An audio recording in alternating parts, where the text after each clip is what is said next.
Louvado seja nosso Senhor Jesus Cristo. Boa noite. Boa noite. Fala para o irmão que está do lado, glória a Deus. Não, pode ser melhor, glória a Deus. Amém. Eu me chamo Carlos de Maria, para quem não me conhece.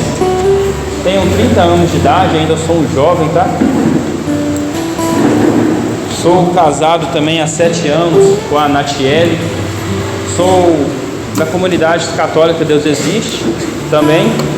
Também sou ministro da palavra na comunidade São Jorge. Eu peço a vocês o máximo de atenção, que eu tô com um trem brabo na boca aqui, aí incomoda muito para falar, então se eu falar um pouco embolado, vocês mandam repetir, tá bom? Quem trouxe a sua Bíblia? Quem trouxe o celular? E quem trouxe a sua Bíblia? Pergunta pro irmão que está do seu lado, cadê sua Bíblia? Isaías capítulo 53. Isaías capítulo 53.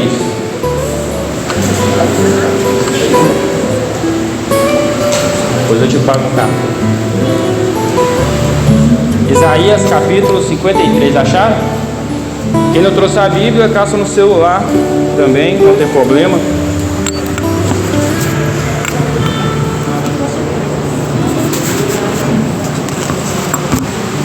Hoje o tema que nos foi proposto é o amor de Deus em mim. Vocês já pararam para pensar o tanto que Deus te ama? O tanto que Jesus teve que sofrer para nós estarmos aqui? Porque quando nós ouvimos falar sobre o amor de Deus, nós já estamos careca de saber que Deus morreu numa cruz por cada um de nós que estamos aqui. Nós já estamos careca de saber que Deus nos ama, nos amou até o fim, vai continuar nos amando, independente da pessoa que nós somos. Mas o que é que nós estamos fazendo com esse amor que Ele nos doou no alto de uma cruz? O que é que eu e você estamos fazendo também para retribuir este amor a Deus? Estamos vivendo uma conduta como deveria ser vivida, sendo bons filhos, sendo bons estudiosos, sendo um bom católico. Então nós vamos meditar um pouco nessa passagem de Isaías 53, aonde Isaías ele vai falar sobre a morte e crucificação de Jesus. Quem poderia acreditar nisso que ouvimos? A quem foi revelado o braço do Senhor? Nasceu diante dele como um pobre rebento, enraizado numa terra árida. Não tinha graça nem beleza para atrair nossos olhares, e seu aspecto não podia seduzir-nos. Era desprezado, era a escória da humanidade, homem das dores, experimentado nos sofrimentos, como aqueles diante dos quais se cobre o rosto, era amaldiçoado e não fazíamos caso dele. Em verdade, ele tomou sobre si nossas enfermidades, carregou nossos sofrimentos, e nós o reputávamos como um castigado, ferido por Deus e humilhado. Mas ele foi castigado por nossos crimes e esmagado por nossas iniquidades. O castigo que nos salva pesou sobre ele. Fomos curados graças às suas chagas. Todos nós andávamos desgarrados como ovelhas, seguíamos cada qual nosso caminho. O Senhor fazia recair sobre ele o castigo das faltas de todos nós. Foi maltratado e resignou-se, não abriu a boca. Como um cordeiro que se conduz ao matadouro, é uma ovelha muda nas mãos do tosqueador. Por um iníquo julgamento foi arrebatado. Quem pensou em defender sua causa, quando foi suprimido na terra dos vivos, morto pelo pecado de meu povo?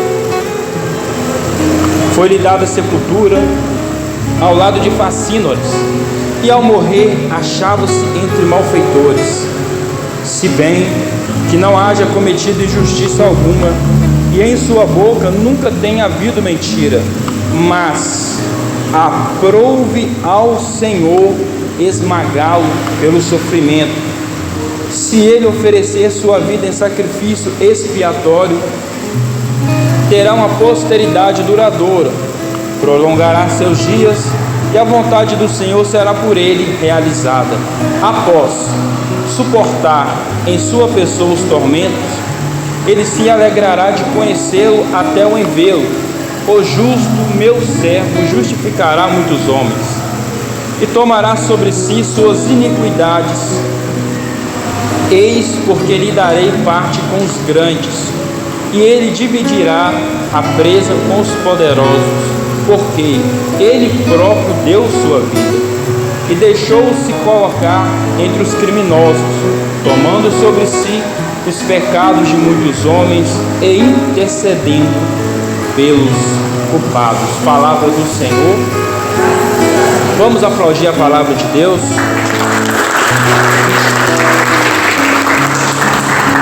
Nós bem sabemos que o profeta Isaías, ele é um profeta do Antigo Testamento, e nós sabemos que a profecia de Jesus Cristo, ela já é dada lá em Gênesis, aonde Deus já sabe, aonde Deus vê que Adão e Eva pecaram, e agora Deus, ele vai lançar uma profecia, ou seja, agora ele vai fazer com que o homem seja salvo.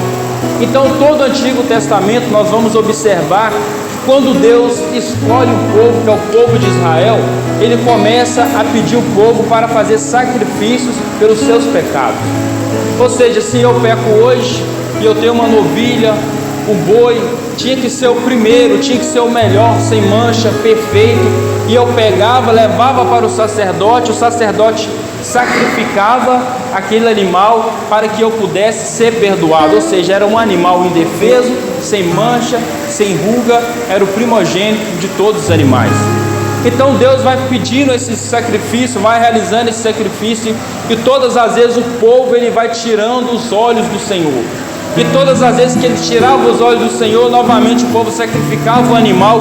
E tem um porém, que quando o sacerdote pegava o animal, levava para dentro do santuário, sacrificava o animal, se Deus viesse, o povo estava ainda com o coração não arrependido, em vez de o sacerdote pegar o animal e sacrificar o animal para que o povo pudesse ser perdoado, o sacerdote morreria por causa daquele povo.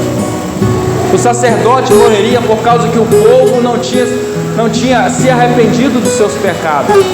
Então Deus vai levando o povo de Israel dessa maneira, e todas as vezes ele vai levantando pessoas como um agitador de trazer a esperança para o povo de Israel, todas as vezes que eles eram cativos, presos na Babilônia, sofrendo, e sempre Deus levantava profetas. O profeta Isaías, ele tem uma característica muito grande, que ele é um dos profetas que mais pregam sobre Jesus Cristo. É um profeta que pode ser chamado de profeta messiânico.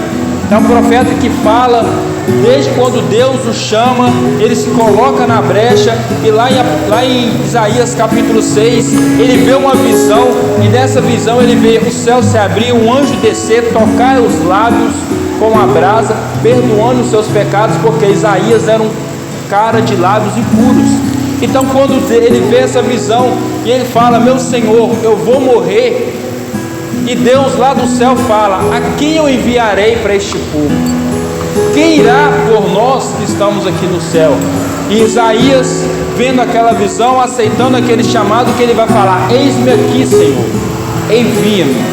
Então Isaías, ele vai sendo enviado para este povo. Ele prega para o povo cativo, ele prega para os príncipes, ele prega para um povo que vai escutando a palavra, se convertendo ao longo dos tempos. Porém que muitas vezes o povo, quando era cativo, o povo ficava sem esperança. O povo achava que Deus tinha se afastado deles, mas não, Deus, ele tinha se calado. porque o povo tinha que pagar o que eles estavam fazendo, porque Deus falava: olha, não vai nem para a esquerda nem para a direita, observai a minha palavra, olhai a conduta, olha o que eu fiz por vocês ao longo do tempo nesse deserto, olha o que eu fiz por todo o povo. E quando o povo não ouvia, Deus deixava aquele povo ser castigado, massacrado, sido morto. Para quê? Para aprender que só existia um Deus que eles poderiam adorar. Mas vai passando o tempo, Deus, ele já não vai mais aceitar as ofertas que o povo vai dando. Já não tem animal suficiente para o tamanho, a iniquidade que estava naquela terra. E quando a iniquidade vai aumentando, os pecados vão aumentando, Deus levanta Isaías já vai profetizando sobre Jesus, que um dia haveria um homem que iria se encarnar no seio da Virgem Maria. Para quê? Para trazer a salvação para o povo. Isaías 53, a crucificação todinha. Se você ler este capítulo 53 inteiro, como nós lemos, com vírgula, com os acentos, você vai vendo que todo momento ele está falando que Jesus cresceu numa terra de Nazaré, uma terra pobre, uma terra esquecida, e queria sofrer por nós. E a palavra fala que Deus quis moer pelos nossos pecados. Deus quis que Jesus passasse por aquele tormento para que nós possamos um dia entrar no céu. Então, quando Deus vai revelando para Isaías vai pregando para o povo, e Isaías ele está aproximadamente 700, 800 anos antes de Cristo.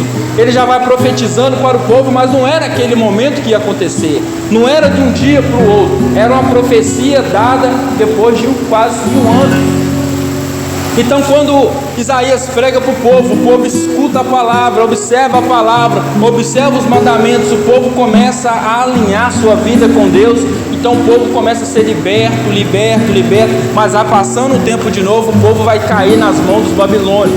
Ou seja, é um povo que saiu da escravidão, e é um povo que vivia em escravidão. É o povo que saiu de 400 anos no Egito de escravidão, e ao longo do deserto, ao longo da terra prometida que Deus deu àquele povo, eles vão novamente ser escravos do povo da Babilônia. Por quê? Deus é ruim? Não, porque eles esqueceram do amor de Deus por eles.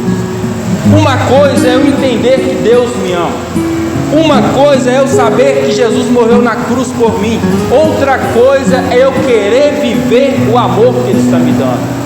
E todas as vezes que nós renunciamos esse amor morto por nós na cruz, este amor que é pregado ao longo dos séculos, todas as vezes que nós viramos as costas para Deus, nós iremos quebrar a cara todas as vezes, como o povo de Israel.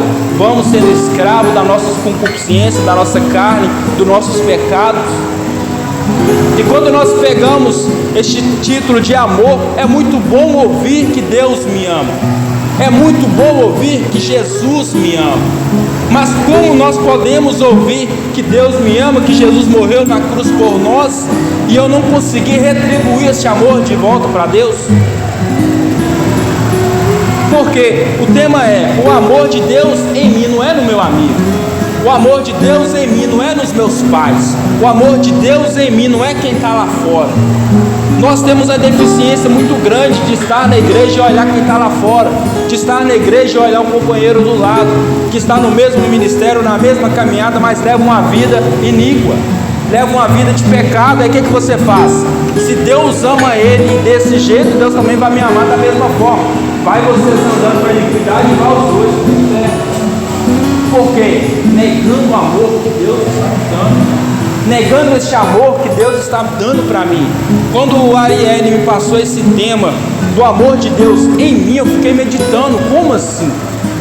Porque uma coisa é você pregar sobre o amor de Deus, todo mundo está careca de saber sobre o amor de Deus, mas quando nós vamos falar do amor de Deus em nós, se nós muitas vezes não estamos vivendo esse amor, nós esperamos muitas vezes as coisas cair do céu, nós esperamos muitas vezes eu ter uma boa vontade de orar, e eu quero que Jesus me ajude a passar numa prova, me ajude no meu relacionamento, me ajude a ser uma pessoa bem sucedida, mas não fazemos a nossa parte. Jesus já fez a parte dele no alto da cruz há 2000 anos, e por que ainda eu tenho que ficar esperando Jesus fazer novamente a parte dele? E por que ainda eu tenho que ficar esperando as pessoas pegar na minha mão para me arrastar para a missa? para me arrastar para o grupo de jovens, para me arrastar para a igreja, para um louvor, sendo que você sabe muito bem, você está cansado de saber que nós estamos aqui, porque vai dizer em São João capítulo 3, Ele morreu por todos nós, para que nós possamos ter vida e vida em abundância. Mas só que o amor de Deus ainda não está impregnado na nossa vida, nós ainda não estamos passando esse amor adiante, nós ainda não estamos retribuindo esse amor tanto para Deus quanto para o próximo. Como eu vou entender esse amor de Deus em mim? Como é que eu vou entender que, como pode um Deus que ama todos nós, pegar o seu filho, massacrar o seu filho, humilhar o seu filho? Ele vai ser cuspido, ele não tem carne, vai dizer Isaías, ele nem tinha feição humana de tanto que ele apanhou. Como é que Deus pode fazer uma coisa dessa com o filho dele? Para que nós possamos entrar no céu. Porque se isso não acontecesse hoje, certamente seríamos condenados. Porque Deus tentou de todas as maneiras. Deus falou: olha, traz as primícias, olha, mata os animais, leva o sacerdote vai sacrificar. Olha, traz o sacerdote, quando ele sacrificar, se você realmente se arrepender, eu vou perdoar os seus pecados. Mas chegou um tempo que não dava mais. Deus envia profeta e o pessoal batia nos profetas. Deus envia Jeremias, o pessoal batia em Jeremias. Deus envia o povo virava as costas para Deus. Aí quando Deus envia Jesus Cristo, o povo vai fazer a mesma coisa, que é o quê? O povo judeu, que Jesus veio para os judeus, virar as costas para ele. Olhar Jesus como se fosse um diabo. Olhar Jesus não como Messias. Os judeus até hoje esperam o Messias voltar, eles não creem em Jesus Cristo. Ou seja, é o que Isaías falando, ele será negado pelos seus, ele será castigado pelos seus, vão cobrir o rosto quando ele passar, é o que os judeus faziam, cuspiam no chão quando Jesus passava, ou seja, não acreditavam porque Jesus veio de uma terra nobre, uma família pobre, uma terra pobre, árida, e eles estavam esperando o quê? Um rei, uma pessoa montada num cavalo branco, cheio de joias. Jesus não vem assim. Jesus é montado num jumento, com as roupas já passadas e acompanhado de pessoas que eram contra aquela sociedade. Então Jesus, ele veio para o povo dele, para os judeus, e os judeus viram as costas para Jesus. Então, como nós podemos tentar entender este amor de Deus por nós? Como nós podemos trazer este amor de Deus por nós, sendo que Ele já pagou o preço por mim, ou seja, Ele pagou um alto resgate por mim? É como uma pessoa, como se fosse sequestrada, a pessoa te sequestra, o sequestrador liga para os seus pais e fala: olha, eu quero tanto do seu filho, senão vou matar ele. Foi isso que Jesus fez. Ele veio para quê? Para pagar esse preço por nós, para pagar esse preço de sangue, esse pacto de sangue por cada um de nós que estamos aqui. Então, como não podemos retribuir este amor a Deus de volta? Como não podemos entregar a minha vida a Jesus Cristo de volta? E quando eu falo entregar a vida a Jesus Cristo, não é para fazer como acontece lá fora: você aceita Jesus, eu aceito, beleza, mas você vai fazer a sua parte ou não? Vai continuar deitado o dia inteiro, ou vai rezar, ou vai ler uma Bíblia? O que você vai fazer da vida? Porque aceitar Jesus em nossa vida não é simplesmente com palavras. Palavras é muito fácil. Agora eu quero ver você demonstrar esse amor de Deus em sua vida, na sua conduta. É você demonstrar esse amor de Deus na sua vida, lá onde você convive. É você demonstrar esse amor de Deus na sua vida, nas ruas que você anda, nas roupas que nós usamos, no palavreado que nós usamos, nas músicas que escutamos.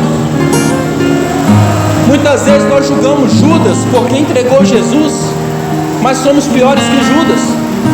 Negamos a Jesus todos os dias, todos os momentos.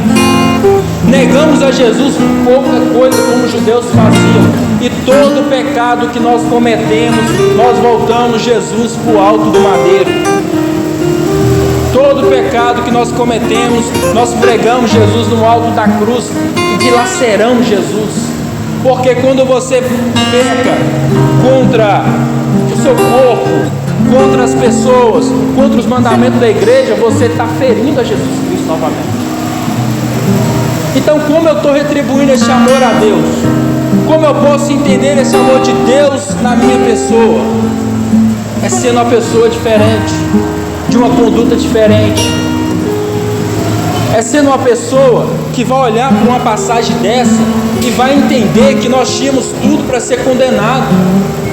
É ser uma pessoa e olhar para dentro de nós e falar assim: se eu fosse Deus, eu faria isso por mim mesmo? Ou eu me deixava eu me lascar para lá? Porque eu sou muito miserável. Todos nós temos que olhar para dentro de nós. E quando você olha para dentro de você, aí você vai começar a entender que você não está doando nem 1% do amor de Deus. Você não está vivendo nem 10% do amor de Deus. Quando nós olhamos, talvez você fala: não, eu não bebo, eu não uso droga, eu não peco contra a castidade, mas tem tantas coisas que nós fazemos que fere o coração de Jesus. Tem tantas coisas que nós fazemos que magoamos o coração de Cristo. E aqui eu trouxe 3 palavras para nós entendermos essa palavra chamada amor, que eu gostaria que vocês repetissem comigo. O conceito de amor, o conceito de amor, o conceito de amor, repete comigo. O conceito de amor é um conjunto de emoções e comportamentos caracterizado pela intimidade, paixão, comprometimento. Intimidade, paixão, comprometimento. Quando nós olhamos para essa palavra amor, aí nós falamos assim: não, eu amo Jesus demais. Mas quando você vai procurar a fundo um pouco sobre o que significa amor, isso é um pouco que nós podemos achar que é o quê? É uma palavra que vem trazendo várias emoções que se incluem na intimidade, paixão e comprometimento. E eu queria começar pela intimidade. A intimidade, quando eu vou conhecer uma pessoa, ou quando nós vamos conhecer um amigo, para nós se tornarmos íntimos dele, nós temos o quê? Que criar um vínculo, que ter um contato. E é a partir desse contato que você vai conseguir entender esse amor com Jesus Cristo. Ou seja, é quando você está com Cristo, você entra no seu quarto, você ora com Deus, você chora aos pés dele, você se derrama a Ele. Em vez de você procurar conselhos lá fora, você procura com Jesus. Ou seja, você vai criando uma intimidade, um vínculo de amizade, e esse vínculo de amizade vai te levar a uma pessoa a ser apaixonada por Cristo, que é totalmente diferente de ser íntimo.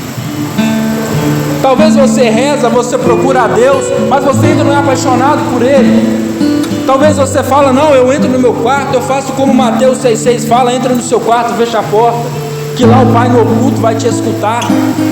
Aí você entra, você reza o texto, você chora aos pés de Jesus, você fala com Jesus, mas ainda você não é apaixonado com Cristo. Porque a paixão, ela vai se dando quando você olha para Cristo, olha pela sua intimidade, pela sua vida de oração. Você fala: para mim manter um vínculo com Jesus, eu tenho que quebrar algumas regras. Ou seja, você é uma pessoa que ora, que se mantém firme, que conversa com Cristo, que olha para Cristo, mas você ainda não tem uma paixão por Cristo. Porque quando você se pega nessa intimidade, fazendo as coisas para Cristo, mas no mesmo tempo você se pega negando a Jesus Cristo por causa de amigos, por causa de parentes, por causa de pessoas que vão te tirando o propósito. E a paixão, ela vai entrar nessa parte, é o desapego pessoal, abrir mão de coisas que machucam o coração de Jesus, renunciar a pessoas que te tiram do propósito. Paixão é quando você não consegue ficar longe, mas para você se manter perto, você tem que morrer para você mesmo. Eu sou o íntimo de Jesus, mas ainda não tenho coragem de morrer para mim mesmo. Ou seja, você não é apaixonado. Você pode até ter um conhecimento, você pode até conhecer um pouco da Bíblia, Mas se isso não te faz você quebrar as regras da vida, quebrar as regras da sociedade, você ainda não é um apaixonado, porque uma pessoa apaixonada, ela quer estar sempre junto com o Mestre. E para se manter junto com Jesus, é preciso abandonar a nossa vida velha. Porque quando você abandona a sua vida velha, você abandona aquilo que você mais gosta de fazer, que fere o coração de um mestre, aí você começa a entender o amor de Deus na sua vida. Você começa a entender que Deus, Ele vai se transfigurando na sua vida de tal modo que as pessoas vão passando perto de você e falar: olha, você está tão mudado, você está tão mudado, e as pessoas elas começam o quê? A procurar conselhos com você, porque te vê uma pessoa diferente, te vê uma pessoa íntima de Jesus, mas não só íntima, apaixonada por Cristo, com um coração que vibra por Jesus Cristo, com um coração que ama Jesus Cristo, com um coração de que quando uma pessoa te chamar para pecar, você vai falar: não, eu não quero, não compensa, não me convém, porque o amado de minha alma não cabe naquele lugar. Se ele não cabe, também não vai me caber. O amado de minha alma não cabe nessa amizade. Se Jesus não cabe aqui, o que eu estou fazendo aqui? Isso é paixão. Eu sou casado há 7 anos. Para o meu relacionamento dar certo, todos os dias eu tenho que fazer isso. Porque para me manter um vínculo com a minha esposa, para manter essa paixão com ela, muitas das vezes eu tenho que morrer por muitas vontades minhas, para nós se manter bem, para nós se manter um amando o outro. E com Jesus é da mesma forma. Aí quando você se mantém nessa paixão avassaladora, nessa paixão louca, aí você vai entender o amor de Deus na sua vida. Por quê? O amor de Deus na sua vida, ele vai ser tão transformado, que você vai ser uma pessoa doida por Jesus Cristo, louco, maluco, a ponto das pessoas falar: seu alienado, porque você vai amando a Jesus Cristo, amando a Jesus Cristo. E para nós finalizarmos, comprometimento. Repete comigo: comprometimento. Você tem uma intimidade com o Mestre, você é apaixonado com o Mestre, porque a intimidade que você tem com Ele te levou a ser apaixonado, louco de amor por Ele, e essa paixão agora vai te levar até o teu compromisso com Ele, de quê? Servir a Ele em todos os lugares que você estiver, servir na igreja, servir na acolhida, servir no grupo de jovens, vir para o grupo de jovens, liderar um grupo de jovens, chamar uma pessoa para a igreja, porque uma pessoa que entende esse amor, ela não consegue ficar parada, ela sempre está em movimento. Ou seja, eu vou ler nas missas, não tem lugar, eu vou ser salmista, não tem lugar, eu vou limpar a igreja, não tem lugar, eu vou ser da acolhida, porque você quer mostrar para Jesus também o tanto que você ama Ele. Então este vínculo, ele não pode ser quebrado. A intimidade, ela te leva a uma paixão, e a paixão te leva a trabalhar, a ter um compromisso com o Evangelho, a ter um compromisso com o Mestre, a ter um compromisso com o seu próximo, a ter um compromisso com a sua paróquia. E se nós entendermos essas 3 regrinhas, eu tenho certeza que vocês vão ser pessoas transformadas por Jesus Cristo, que vocês vão ser pessoas que vão levar este amor de Deus adiante, que vão levar este amor de Jesus Cristo adiante. Vamos ficar de pé para fazer a oração?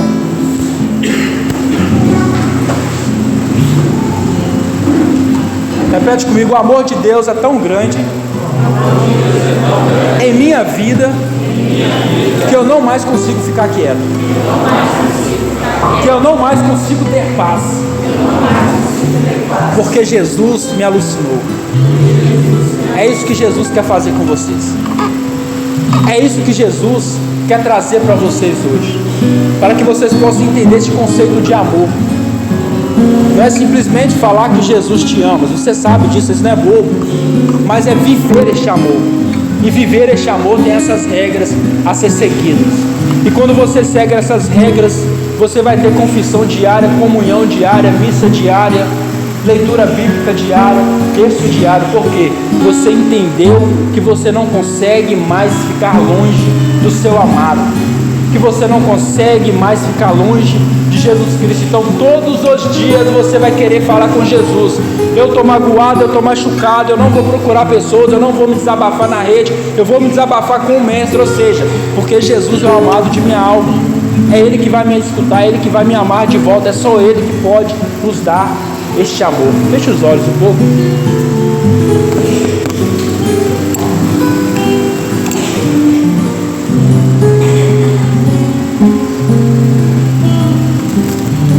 Começa a colocar a Jesus Cristo na sua vida de verdade, falando como é que, Senhor, eu quero ser diferente, eu quero vivenciar este amor que o Senhor tem por mim, eu quero vivenciar este amor que o Senhor está me doando, este amor que o Senhor me doou há muito tempo. E diante dessa música, se entrega a Cristo. Se você ainda tem o receio de largar as coisas por causa de Jesus, hoje é o dia de você abandonar essas coisas. Hoje é o dia de você largar tudo isso que está te consumindo. Hoje é o dia de você abandonar as pessoas que estão te afastando de Jesus Cristo. Começa a pedir Jesus hoje para ser realmente o seu Pai, para ser realmente o amor da sua vida, para ser realmente o príncipe da sua vida, porque você não quer mais se apegar em amores humanos. Então vai falando com Cristo, vai cantando com Cristo. Se você sabe cantar, canta essa música. Ou se você quiser rezar, você reza. Mas se entrega a Jesus de verdade, de corpo e alma.